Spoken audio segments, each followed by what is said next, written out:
Why? Why would you do this? They're innocent children. I cried out. My stepmother rises from her chair, her posture tall and imposing. She steps closer to me, her voice dripping with contempt. Innocent? No one is truly innocent, my dear. Least of all your precious children. They have something I need, something that's been denied to me for far too long. Welcome back, guys. This is the continuation of my story, after I had that terrible dream. The very next day, I went to my father's house to confront my stepmother. I found her in the parlor, sitting by the fireplace with a cup of tea in her hands. What have you done to my children? I asked, my voice trembling with anger. My stepmother looked up, looking surprised. I don't know what you're talking about, dear. Why would I harm them? She replied calmly. Don't lie to me, I know you're behind their illness. You've been draining them, haven't you?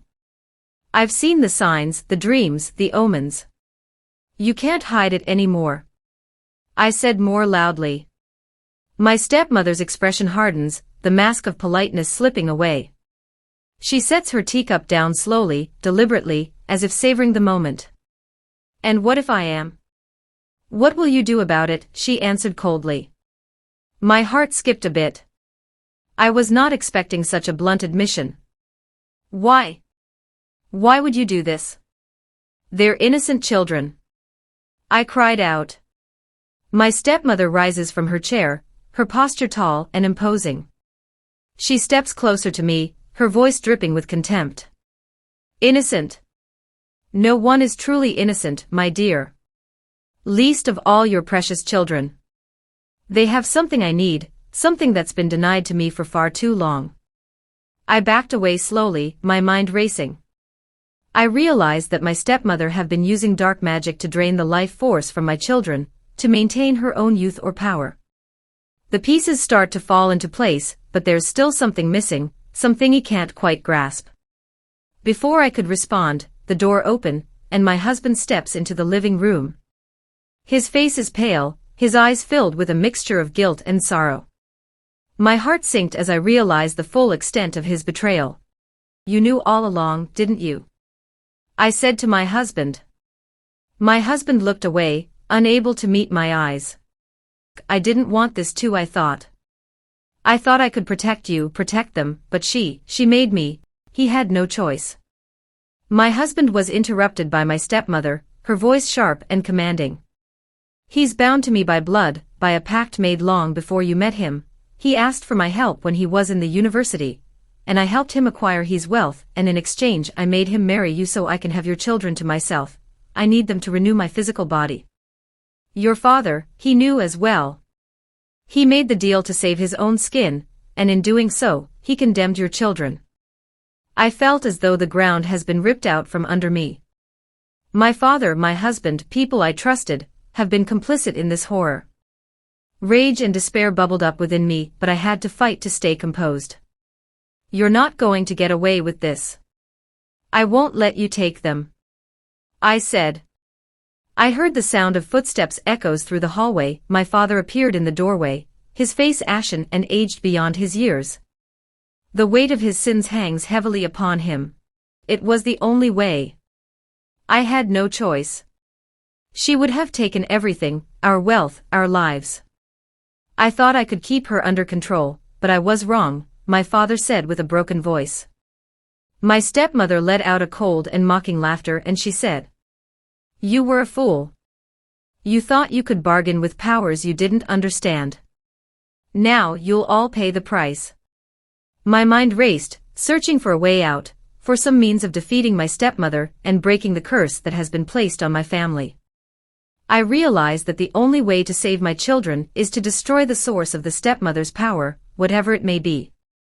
With a sudden burst of courage, I lunged for the fireplace poker, my hands shaking but I resolved strong. I knew I can't fight my stepmother's dark magic with brute force alone, but I needed to buy time to find a way to break the curse. My stepmother raised a hand as if to cast a spell, but before she can act, my husband steps in front of her, shielding her from the blow. Please don't do this. Let them go. Take me instead. he said. My stepmother hesitates for the briefest of moments, and in that instant, I saw my chance. I hurled the poker at my stepmother, striking her with surprising accuracy. The impact wasn't enough to kill her, but it interrupted her concentration, causing the dark energy swirling around her to fade. Now, father. Destroy the amulet, my husband yelled. I was shocked to hear this. My father, with trembling hands, pulled out a hidden amulet from his pocket, an ancient, cursed artifact that has been the source of my stepmother's power all along, and with a final, desperate cry, he throws it into the fireplace, where it shatters upon the burning logs. As the amulet breaks, my stepmother lets out a piercing scream, her body convulsing as the dark energy that sustained her is ripped away. The storm outside intensifies, the wind started to howl as if the very fabric of reality is being torn apart. Then, as suddenly as it began, the storm ceases. My stepmother collapses to the floor, lifeless, her power extinguished. The room became silent, it was just the sound of the crackling of the fire, and my ragged breath that was heard. My father fell to the ground and with teary eyes pleaded for forgiveness before he gave up the ghost. My husband was also on the ground looking weak, and he used his last strength to tell me how he was also sorry for coming into my life only to cause ruin, and then he also left this world. It turned out that both my father and husband's life were linked to my stepmother's life. That's why they couldn't kill her all these while. My dad was a victim who got seduced by my stepmother, the same way I got married to someone who had a covenant with my stepmother. Few days later, I stood in the ruins of my family's legacy, battered but victorious. I had lost much trust, innocence, and perhaps even love, but I saved my children.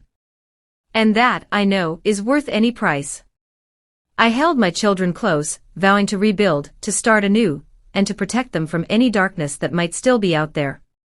Hope you enjoyed this story. Thanks for watching and click the subscribe button if you have not done that.